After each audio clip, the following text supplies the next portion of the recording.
Okay, welcome to video lesson number 12 in Module 215, Advanced Behavior Management. These next few videos are going to be short, but they're going to each address particular common types of behavior, and they're going to go through a format of identifying what they look like, some strategies for managing them, and some strategies for prevention.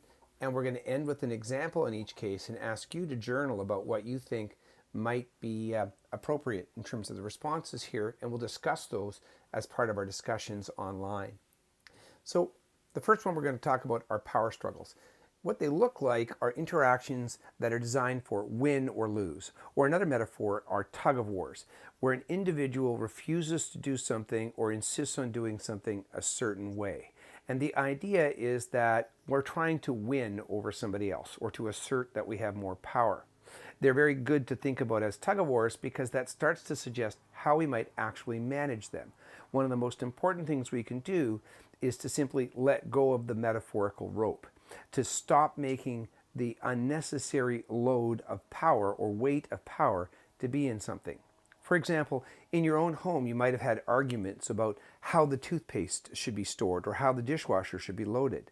And one of the simplest things we can do to get this whole thing to end is to simply say, okay, or to simply let it go by not responding. And so that's really one of the most basic things that we can do. Sometimes we redirect a person to a more functional behavior. For example, maybe it's not so much what the person wants you to do, but the way that they're trying to get you to do it that matters. So you might perhaps direct them to try a different way of communicating, a different word, a different tone of voice, or to wait a few moments until you're in private. Respond contingently with power and attention when the person does use the desired behavior. I can't stress this enough. You'll never get people to change their power-seeking behavior to something more appropriate and desired if you don't let them get the power they want in some way.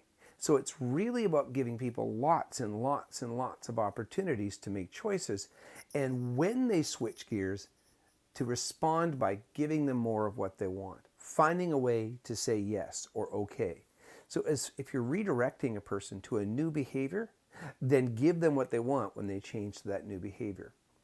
And sometimes all you need to do is be quiet or remove yourself when the person's doing the undesired approach, and even just give them a few moments of not doing anything.